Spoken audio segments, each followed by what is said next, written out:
नमस्ते। हम आज अभ्यास करेंगे कलर मेडिटेशन का। हर व्यक्ति के अंदर कुछ अच्छे कुछ बुरे दोनों तरीके के विचार होते हैं और यही विचार हमारे चारों तरफ एक आभा मंडल यानी ऑरा का निर्माण करते हैं। इस आभा मंडल को कैसे बहुत अच्छा बनाया जा सकता है, कैसे पॉजिटिव बनाया जा सकता है। हम कई बार देखते हैं किसी व्यक्ति से मिलते हैं, हमें उससे मिलकर बहुत अच्छा फील होता है, बहुत सकारात्मक लगता है उससे मिलकर। कई बार हम किसी जगह पर जाते हैं, कुछ लोगों से मिलते हैं, हमें वहाँ कहते हैं एक नेगेटिविटी आई, कुछ अच्छा महसूस नहीं हुआ। तो उस ऑरा को, उस आभा मंडल को कैसे अच्छा बना सकते हैं, कैसे पॉजिटिव बना सकते हैं, उसके लिए आज हम अभ्यास करेंगे कलर मेडिटेशन का। किन किन रंगों को हम प्रयोग करके, उनका ध्यान करके और किन किन केंद्रों पर ध्यान करके अपने आभा मंडल को पॉजिटिव बना सकते हैं। बेसिकली इसमें हम 5 केंद्रों पर फोकस करते हैं, अपने ध्यान को लगाते हैं और उन केंद्रों पर एक पर्टिकुलर कलर का ध्यान करते हैं। सबसे पहले आ जाता है आपका आनंद केंद्र, जो आपके हृदय के समीप होता है। इस पर आप हरा रंग आ जाता है। दूसरा आता है, इसको मैं अभी आगे डिटेल में बताऊंगी। दूसरा आ जाता है आपका गले पर विशुद्धि केंद्र, जिसका नीला रंग है। उससे ऊपर आपका आ जाता है आईब्रोज के बीच में, दोनों भ्रुकुटी के बीच में दर्शन केंद्र, जिसका अरुण रंग है। उसके ऊपर ललाट में बीच में चंद्रमा के समान ज्योति केंद्र और मस्तिष्क के ऊपर आपका आ जाता है ज्ञान केंद्र। तो इसके बाद हम जानते हैं कि कौन से भाव हैं जिनके निर्माण से एक पर्टिकुलर कलर का निर्माण होता है। 3 आपके जो लेशा हैं, 3 तरीके के भाव हैं, वह बहुत अच्छी लेशा में नहीं आते, थोड़े नेगेटिव में आते हैं। और 3 जो इस साइड के हैं वह आपके पॉजिटिव लेशा यानी कि सकारात्मक लेशा के अंतर्गत आते हैं। पहले 3 लेशा कौन कौन सी बनती हैं, 3 कलर कौन कौन से बनते हैं हमारे भाव से, वह हैं कृष्ण, नील, कपूत। इन तीनों के अंतर्गत जो कलर आएंगे, जो भाव आएंगे, जो आपका आभा मंडल का निर्माण होगा, वह नेगेटिव होगा। अगर किसी व्यक्ति को बहुत अधिक क्रोध आता है और वह दया रहित है, उसके अंदर दया का भाव नहीं है, तो जो उसके चारों तरफ का आभा मंडल बनेगा, जो ऑरा बनेगा, जो कलर प्रोड्यूस होंगे, वह कृष्ण लेशा के अंतर्गत आएगा। सेकेंड आपका आ जाता है जो व्यक्ति बहुत लोभी है और उसका आहार बहुत अधिक नॉनवेज खाना और मदिरा पान करना और जीवों पर दया ना करना, इस प्रकार का है, तो जो उसकी लेशा होगी, जो उसका आभा मंडल होगा, वह नील लेशा के अंतर्गत आएगा। थर्ड आता है आपका कपोत लेशा। जो व्यक्ति एक दूसरे से ईर्ष्या करते हैं, अपनी प्रशंसा करना चाहते हैं, स्वयं को ही श्रेष्ठ समझते हैं, वह कपोत लेशा के अंतर्गत आते हैं। ये तो थी आपकी 3 वह लेशा जिनका नेगेटिव इम्पैक्ट आता है और आपका जो ऑरा बनता है, आपके भाव से आपका ऑरा का निर्माण हो रहा है, वह भी नेगेटिव होगा। अब जानते हैं कि आफ्टर कलर मेडिटेशन जो 3 लेशा बनती हैं, जो 3 तरीके का आभा मंडल बनता है, वह कौन कौन सी हैं। पहली है तेजो लेशा। तेजो लेशा के अंतर्गत वह व्यक्ति आते हैं जो सिर्फ अपने कर्म में, अपनी चीज़ों में ध्यान लगाते हैं, किसी से ईर्ष्या का भाव नहीं रखते, अपने कर्म पथ पर आगे बढ़ते रहते हैं। सेकंड आ जाता है पदम लेशा। पदम लेशा में वह व्यक्ति आते हैं जो त्याग करना जानते हैं, दूसरों को क्षमा करना जानते हैं, क्योंकि क्षमा करना एक इतनी बड़ी चीज़ है, उसके लिए आपको अपने मन को, अपने विचारों को बहुत अलग लेवल पर लेके जाना पड़ता है, क्योंकि क्षमा आप तभी कर सकते हैं जब आप उन सब चीज़ों को भुलाकर आगे के पथ पर अग्रसर होते हैं। थर्ड आ जाता है आपका शुक्ल लेशा। यह सब सबसे उच्च लेशा मानी जाती है। इसके माध्यम से जिस प्रकार के आभामंडल का निर्माण होता है वह सबसे ही श्रेष्ठ होता है।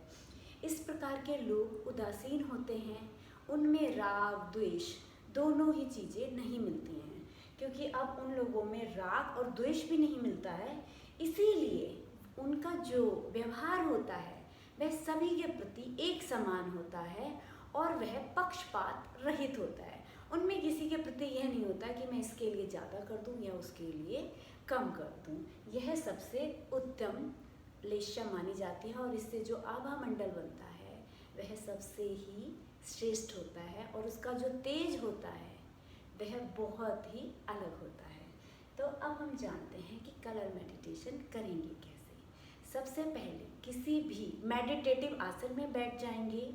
उसके लिए आप पद्मासन, सुखासन, अर्ध पद्मासन, वज्रासन किसी का भी चयन कर सकते हैं। किसी ऐसे स्थान का चयन कीजिए जहाँ पे शोर ना हो, शांति हो, आपको जो प्रकाश है वह हल्का हो, आपकी आँखों में ना चुभे। धीरे से बैठ जाएंगे, अपने मन को शांत करेंगे और शांत करने के पश्चात उसे अपने हृदय यानी आनंद केंद्र पर लगाएंगे। आनंद केंद्र पर जब आपका मन लग जाएगा तब आप महसूस करेंगे कि उसके अंदर हरे रंग के प्रकाश का आवरण हो रहा है। हरे रंग का प्रकाश हमारी सांसों के माध्यम से हमारे हृदय तक जा रहा है, जिससे हमारा सारा शरीर, सारी श्वासें हरी हो गई हैं। हरे रंग के परमाणु धीरे धीरे हमारे अंदर प्रवेश कर रहे हैं। हमारे जो विचार हैं वह साफ हो रहे हैं, निर्मल हो रहे हैं, स्वच्छ हो रहे हैं। जो हमारा हृदय है वह प्रेम भाव से भर चुका है, उसमें ईर्ष्या के लिए कहीं भी स्पेस नहीं बचा है। फिर हम अगले केंद्र पर आएंगे, विशुद्धि केंद्र पर। विशुद्धि केंद्र पर हम नीले रंग का ध्यान करेंगे।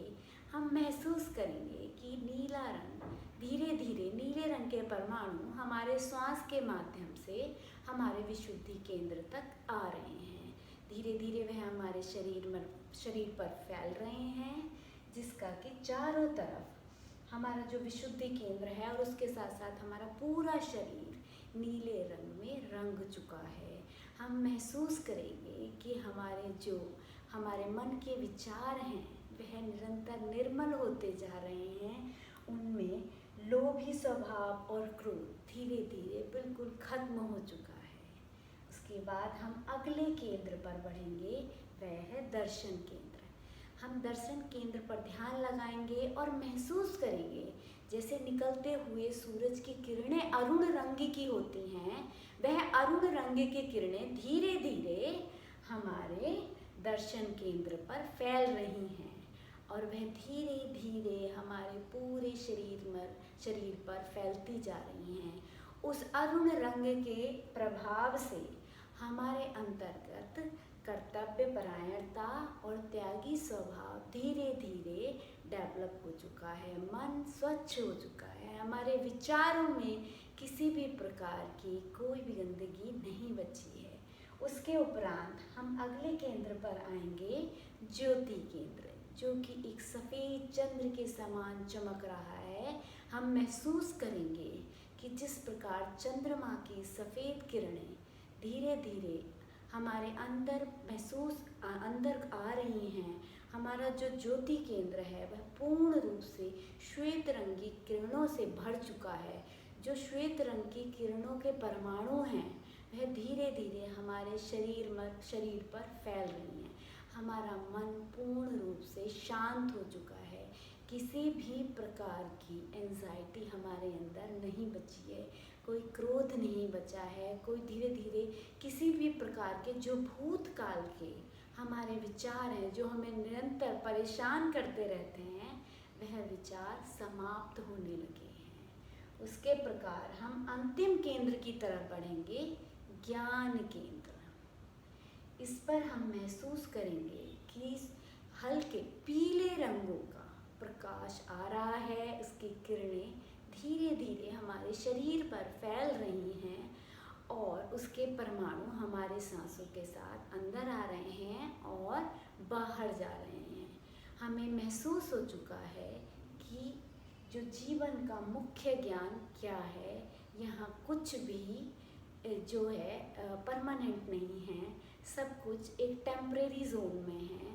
हमें पूर्ण ज्ञान का एहसास हो चुका है, हमारा मन शांत हो चुका है, विचारों का जो आवागमन है शरीर में उसमें निरंतरता आ चुकी है, कोई एंजाइटी नहीं है, कोई तनाव नहीं है, शरीर पूर्ण रूप से स्थिर हो चुका है।